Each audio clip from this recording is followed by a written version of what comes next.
Assalamualaikum warahmatullahi wabarakatuh. Ketemu lagi dengan saya Pak Mulyoko. Kembali kita bertemu dalam pembelajaran bab ketiga, transformasi geometri. Kali ini memasuki bagian yang ketiga, yaitu rotasi atau perputaran. Oke, isi full semangat kalian, mari kita mulai. Tujuan pembelajaran pada video hari ini yaitu yang pertama memahami rotasi, yang kedua adalah menyelesaikan soal-soal terkait rotasi. Oke, mari kita mulai dari apakah yang dimaksud dengan rotasi itu. Sebelum memahami apa itu rotasi, coba perhatikan gambar berikut.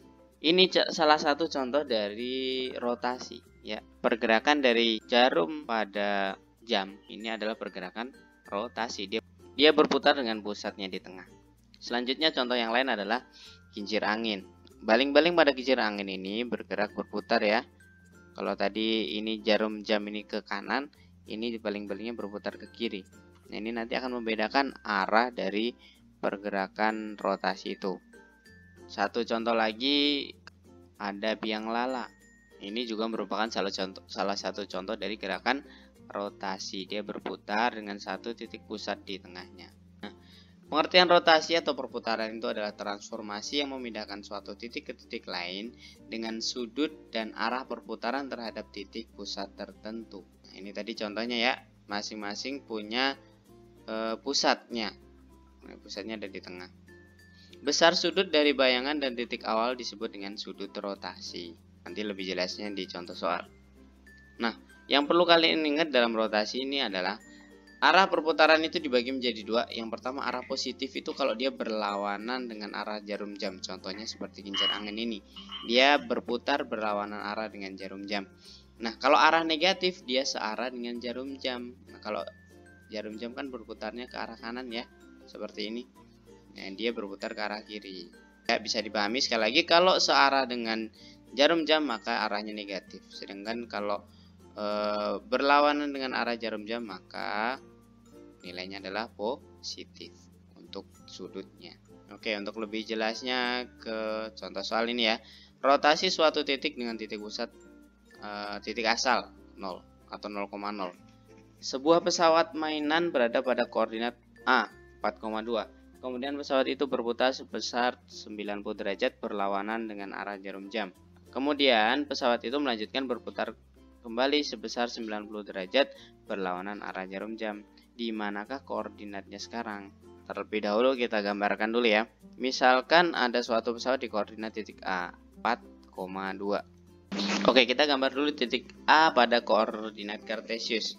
Titik A 4,2. Berarti kalau kita gambar berada di posisi ini, ya, 4,2. Kemudian pesawat itu berputar sebesar 90 derajat berlawanan arah jarum jam.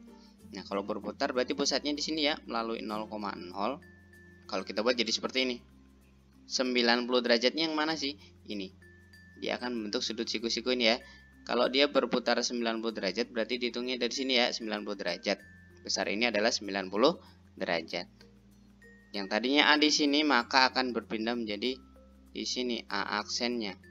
Maka koordinatnya akan menjadi min 2,4. Ini, ya, awalnya 4,2 dengan rotasi dengan pusat 0,0 sebesar 90 derajat, maka akan menghasilkan bayangannya adalah min 2,4. Kalau kalian perhatikan, dari yang awalnya 4,2 menjadi min 2,4. Kemudian pesawat itu melanjutkan berputar sebesar 90 derajat berlawanan arah jarum jam. Berlawanan arah jarum jam, ya. Kalau jarum jam ke kanan, dia ke arah kiri sini. Berarti dari sini lanjutkan lagi 90 derajat. Maka akan menjadi titik di sini. Nah, kalau kalian lihat dari posisi awal dia di sini menjadi di sini, ini kan sama aja dengan 90 ditambah 90. Berarti kalau dihitung dari titik awal, dia sudah bergerak sebesar 180 derajat, menghasilkan aksen A double aksen dengan koordinat min 4,2. Berarti bisa diambil kesimpulan kalau dari titik asal 4,2 kemudian dia melakukan gerakan rotasi dengan pusat 0,0 sejauh 180 derajat, maka akan menghasilkan bayangannya adalah min 4,2. Jadi dari asalnya 4,2 menjadi min 4,2. Sampai sini bisa dipahami, ya. Kita lanjutkan. Masih dengan contoh yang sama tadi, misalkan pesawat tersebut berputar sebesar 90 derajat searah jarum jam, di mana koordinatnya sekarang. Kalau tadi berlawanan arah jarum jam maka ke arah kiri. Sekarang searah jarum jam berarti dari titik asalnya A kemana? Ke bawah ya, atau ke kanan. Maka akan menjadi seperti ini.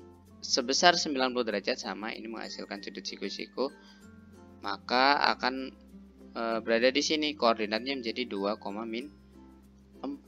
Nah, dari awalnya titik asalnya 4,2 melalui atau berrotasi dengan pusat 0,0 sejauh min 90 derajat. Ingat ya, arahnya menjadi min, menjadi 2,-4. Dari 3 rotasi titik A tadi, jadi dapat kita simpulkan bangun yang diputar atau mengalami rotasi itu akan mengalami perubahan posisi. Bentuknya nanti tidak akan berubah, hanya berubah posisinya saja. Dapat disimpulkan rotasi terhadap titik 0,0 sebesar 90 derajat ketika titik asalnya A, B, maka bayangannya menjadi min B, A. Tadi dari A 90 yang ini ya berarti ya. Dari 4,2 menjadi min 2,4. Jadi dibalik ya. A aksennya menjadi min B, A. Selanjutnya yang kedua, rotasi terhadap titik asal 0,0 sebesar 180 derajat. Titik awalnya A, B, maka menjadi min A, min B. Contohnya tadi 4,2 menjadi min 4, min 2. Dan yang terakhir, rotasi terhadap titik asal 0,0 sebesar min 90 derajat searah jarum jam. Titik awalnya A, B, maka bayangannya menjadi B, min A. Hampir sama dengan yang positif, hanya saja berbeda tandanya ya. Min B, A dengan B, min A. Sampai sini bisa dipahami ya. Jadi kalau kalian ketemu soal cukup menggunakan 3 rumus ini digunakan. Karena pergerakan rotasi yang akan kalian pelajari pada kelas 9 ini masih menggunakan sudut-sudut istimewa 90 atau 180. Nah, ini contoh soal untuk yang berupa bangun datar. Kalau tadi kita baru membahas satu titik, sekarang kalau bangun datar. Sama dengan pencerminan dan pergeseran kemarin, kalau yang namanya transformasi bangun datar, maka transformasikan masing-masing titik sudutnya ya. Sebuah segitiga KLM diputar dengan pusat 0,0 sejauh 90 derajat berlawanan arah jarum jam. Tentukan titik koordinat bayangan segitiga KLM. Kita punya segitiga KLM. Kalau kita tentukan koordinatnya K ini berapa? 4,-1. L-nya adalah 7,1 dan M-nya adalah 1,3. Untuk menyelesaikan ini, kita bisa gunakan yang tadi. Di sini kan sudah diketahui kalau dia berputar sejauh 90 derajat berlawanan arah jarum jam. Berarti ini dong. Berarti 90 derajat positif ya.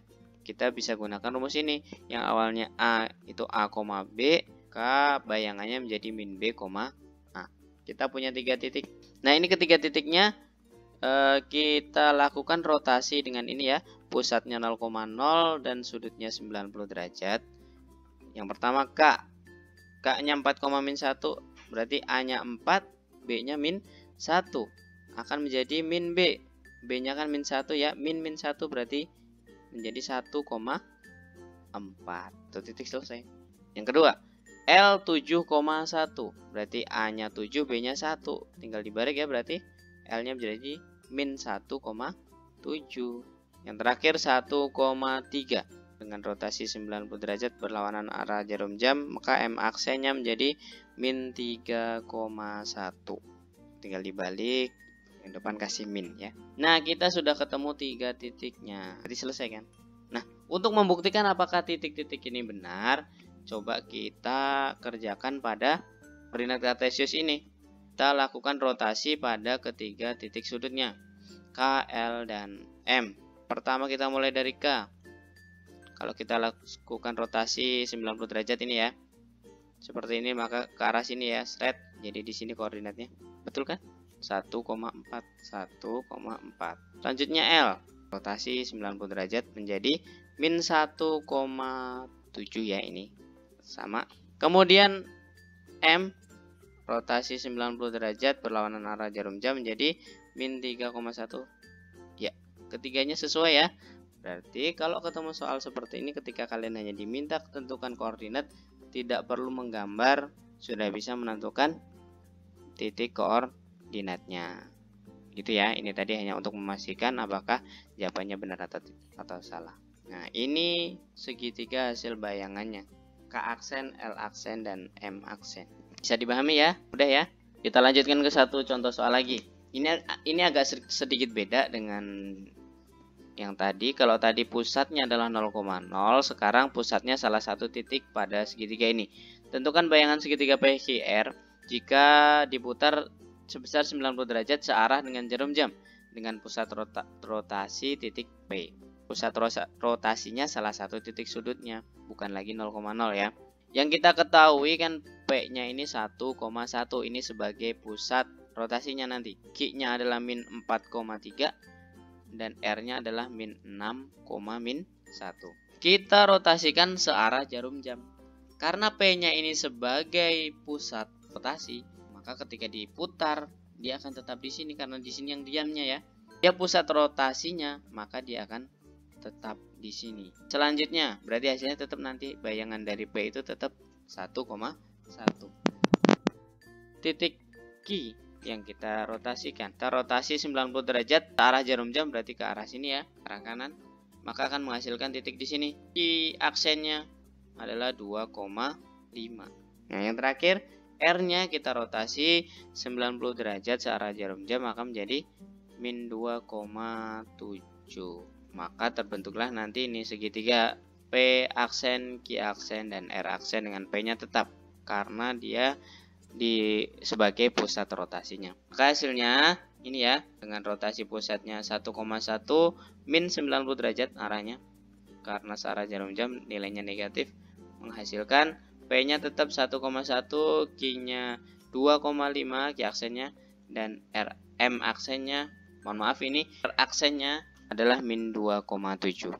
Kalau ketemu dengan soal yang titik pusatnya bukan 0,0, jadi salah satu solusinya adalah dengan cara menggambarnya ya, untuk menentukan titik-titik bayangannya. Oke. Itu penjelasan mengenai rotasi. Semoga bermanfaat untuk kalian. Apabila ada pertanyaan, silahkan ditanyakan melalui kolom komentar. Terima kasih sudah menyimak pembelajaran hari ini. Semoga video ini bermanfaat untuk kalian. Jangan lupa like, share, and subscribe channel Matu Zeva. Terima kasih. Wassalamualaikum warahmatullahi wabarakatuh.